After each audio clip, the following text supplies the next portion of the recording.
tous et bienvenue sur la Tribune des droits sociaux, une émission qui a pour but d'éclairer, d'informer et sensibiliser les citoyens sur les questions sociales.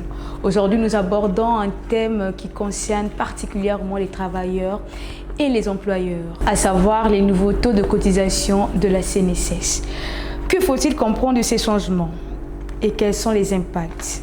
C'est ce que nous allons découvrir tout au long de cette émission. Pour en parler, nous recevons une fois de plus Monsieur Richard, spécialiste des questions sociales. Bonjour Monsieur Richard. Bonjour Madame Flore. Et merci d'avoir accepté notre invitation. Comment allez-vous? Ça va, c'est toujours un plaisir de partager des sujets d'actualité, d'expliquer surtout, de sensibiliser les populations sur leurs droits sociaux.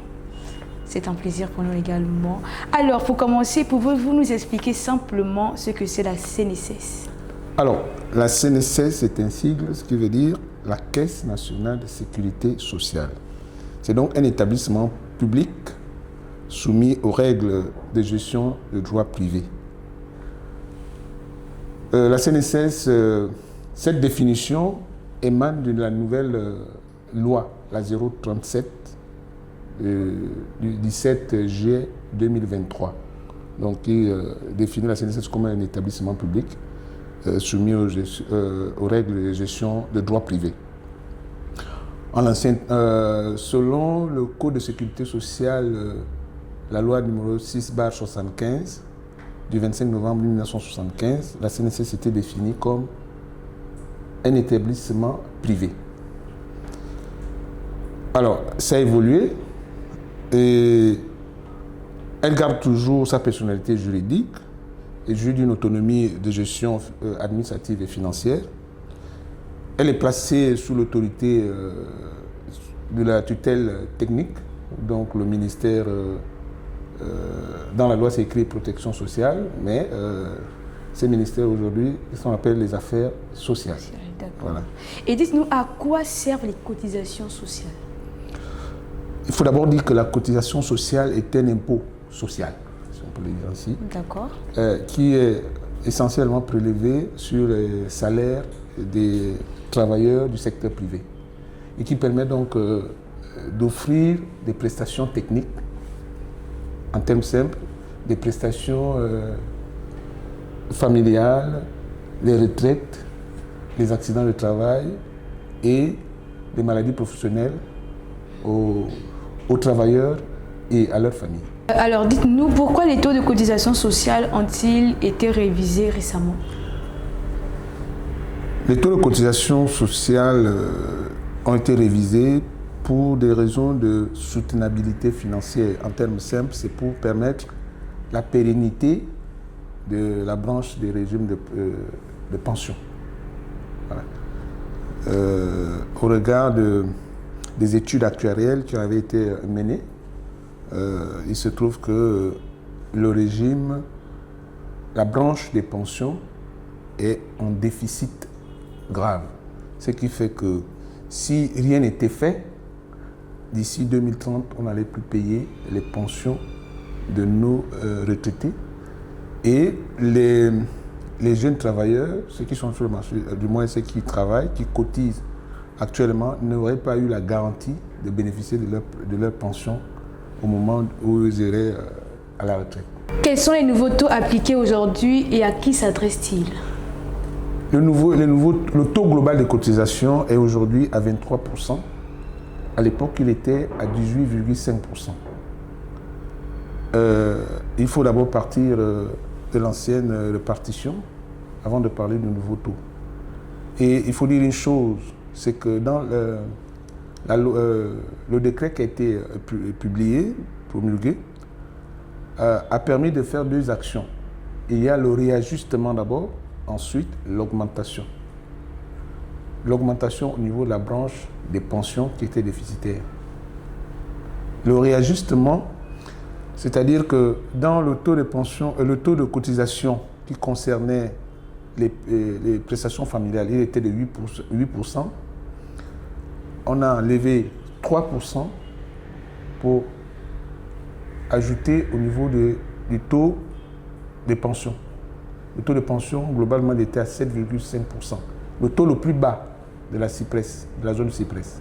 Il faut dire que tous les pays de la zone Cypresse sont naturellement ils ont un taux à 2 chiffres. Donc le Gabon était encore à la traîne. Et donc on a pris les 3% de taux global des prestations familiales qui étaient de 8%. On a enlevé 3%, on a ajouté au taux de pension. Donc quand vous ajoutez, ça vous fait 10,5%. On a pris au niveau des accidents de travail, qui lui était à 3%. On a pris 1%, ce qui fait, on ajoute encore au niveau des pensions, ce qui fait 11,5%. Et maintenant, on a augmenté, ça c'est la deuxième action, on a augmenté parce que les travailleurs payaient 2,5, on prélevait 2,5 aux travailleurs qui ne cotisent que sur la branche des pensions. Et donc, ces 2,5, on a ajouté 2,5, ce qui fait 5%. Donc, on n'a jamais ajouté 5%, on a ajouté juste 2,5% pour les travailleurs et on a ajouté 2% pour l'employeur. Voilà. Et donc, c'est pourquoi le taux global est monté à 23%. D'accord. Qu'est-ce que cela change sur le bulletin de salaire des travailleurs? Évidemment, ils voient une légère augmentation de la retenue sociale. Ça, c'est une évidence. Mais cette augmentation de taux de cotisation qui affecte effectivement le revenu du salarié est une bonne chose parce qu'elle garantit une couverture sociale, une meilleure couverture sociale.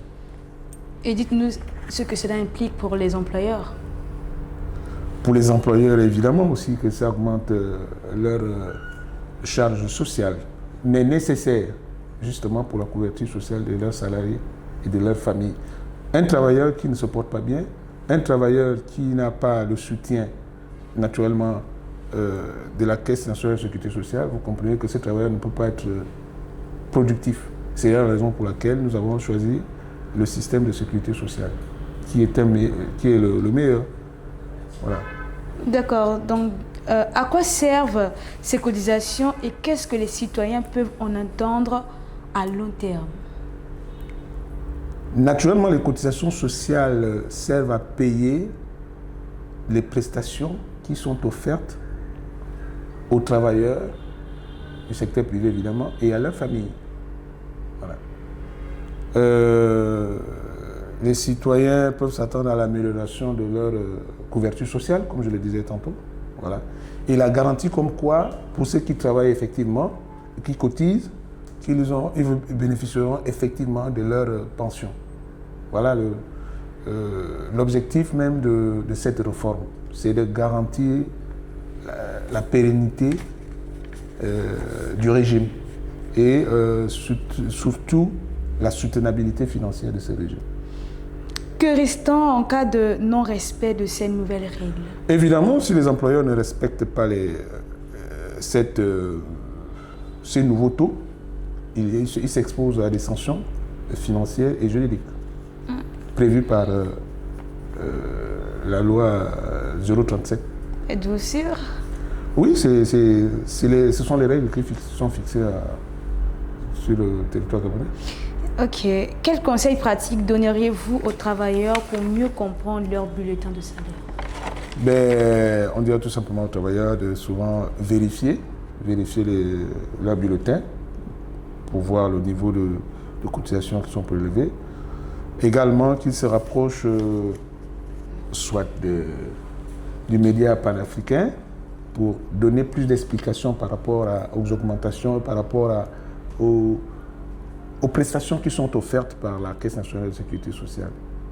Et par même pour des questions de santé, la Caisse nationale de garantie, la CNAMGES, si on peut faire court, la CNAMGES. Il y a donc cette possibilité de venir nous voir, nous poser des questions pour qu'on vous explique au mieux l'impact même de cette réforme. Et surtout, le conseil qu'on peut encore leur donner, c'est de conserver leur bulletin et d'être d'abord les premiers contrôleurs de l'entreprise. Parce que le travail de contrôleur de la Caisse nationale de sécurité sociale ne suffit pas. Il faut aussi que les travailleurs eux-mêmes contrôlent effectivement que leur employeur, après avoir prélevé les cotisations, les reverse à la Caisse nationale de sécurité sociale. Merci beaucoup, Monsieur Richard, pour ces éclairages. Et je vous demande, est-ce qu'il y a un autre message à faire passer à nos auditeurs?